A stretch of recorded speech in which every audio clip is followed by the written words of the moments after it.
Hi everybody, I'm McKeel Hagerty, and I'm sorry I can't be with you tonight, but I want to congratulate all of the top 10 finalists of the Hagerty Small Business Award.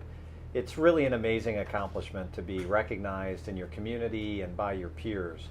And I can say without a doubt that everyone at Hagerty is incredibly proud of the work that you've done and for the recognition that you've received. Even being a finalist in this competition means that you're doing something very, very special in your businesses and for our community, and for that, all of us are very, very grateful. You know, small businesses are the lifeblood of our country and of our community. If it wasn't for very well-run small businesses, I don't think we'd be anything like the type of culture that we are here in the U.S. And I've had an incredible experience over the past couple of years of traveling around the world and seeing the effect of really small businesses, small and medium businesses, that they have on their communities and in their economies. And you're part of that, and what a cool thing. I'd like to share with you a few insights that I've gained along the way over the past couple of years, both at Hagerty and around the world, and maybe you'll find this useful, and if not, you guys are already doing an awesome job. So who am I to tell you anything that you don't already know? But a couple of things that I've noticed are this. We're absolutely living in exponential times. And by that I mean that the changes that are happening in the business worlds are accelerating at exponential rates. The problem with that is that the human mind and the leaders that work in businesses, our minds don't work in an exponential fashion. Our minds work in a linear fashion. And so that means that we tell stories, we see cause and effect, we see each day. We do things one step at a time and try to build on things until they get into some sort of better state. But when you're dealing with things that are accelerating at an exponential rate, particularly in the areas of technology, is that you think you're keeping up with something until suddenly you're not. And that is the challenge of business leaders, and all of you are leaders in this room, is to both understand that we're living in a time of exponential change, but also to understand that it is our job as leaders in the business to adapt to it. Leaders are the people in our lives, in our communities, in our families, that have to not only give meaning to the people around us, but create context within which people around us are able to find success. So in my travels, I've been able to see a lot of great leaders, some world leaders that you see on TV and on the world stage, and business leaders that create some of the products that we all buy and know very well. And I've been kind of quietly over the past 17 years accumulating my own lessons about the things that those leaders are doing to not only keep up with exponential change, but to take advantage of it. And so it's 6 principles, and take them for what they are. First and foremost, the best leaders in exponential times are habitual learners. It's not about having perfect knowledge. It's about asking questions of yourself and saying, how can I find myself in this? What does this mean? What do I have to learn to keep myself on top of it? I already said that one of the key changes that are affecting every single business out there are technology. How many of you actually have a personal technology goal for yourself this year?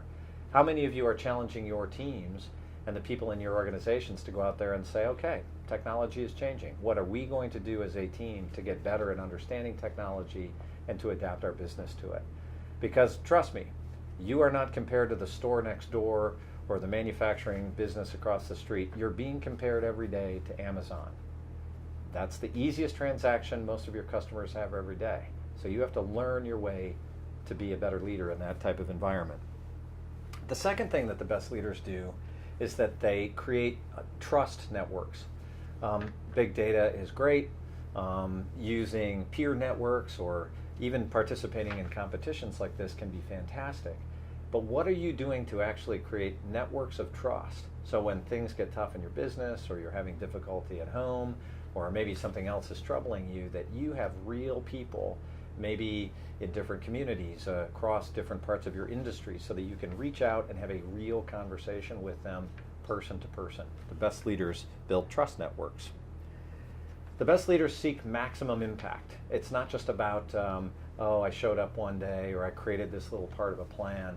But the best leaders are actively and constantly trying to figure out, how can I have the biggest impact on something? And more specifically, what are the things that I can cut out of my daily life or weekly work life that I don't really need to spend that much time on anymore? Some people call it lean thinking, some people call it agile thinking, but no matter what, the best leaders are always seeking maximum impact. I said earlier that in exponential times, but people with linear minds, is that we seek to give compelling context. The best leaders are context givers. And what that means is that when things get tough, think about when something gets strange in the world, we're the ones that can sit there and say, this is what this means, or this is what it means to us. And that extends not just in your business life, but it can extend in your family too. I'm asked all the time, what does this mean, Daddy? I have to be the one that is able to give context around those situations. This is, I think, one of the best ones that all leaders need to know. It's number 5, and that is that the best leaders build others up. You may be the most successful person in your business, you may be the most successful person in your friend group or in your families, but I can tell you, you will be even more successful if you spend most of your time building people up that are around you.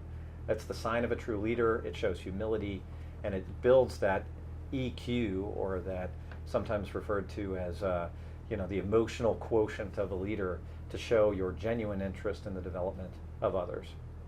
And finally, this is the number 6, and I think this is the leader's superpower, especially in times of exponential change. The best leaders are adaptable, and they help others adapt.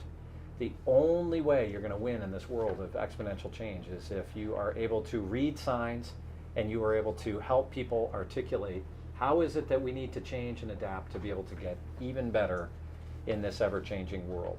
So those are the 6 things for you. I hope you find it interesting. If you see me ever out in the street having coffee or anywhere around Traverse City sometime, ask me about it, or give me some feedback about these 6 lessons. They're not the only lessons that any of us will have or I've had in leadership, but I think they're the 6 things that help distinguish merely good businesses from the truly great ones. So once again, congratulations to all of the top 10 finalists for the great work that you've done in your businesses and also for our community. It's your work and your thinking and all of the great stuff that you're doing that helps make this community such a great place to live, and we're very, very grateful.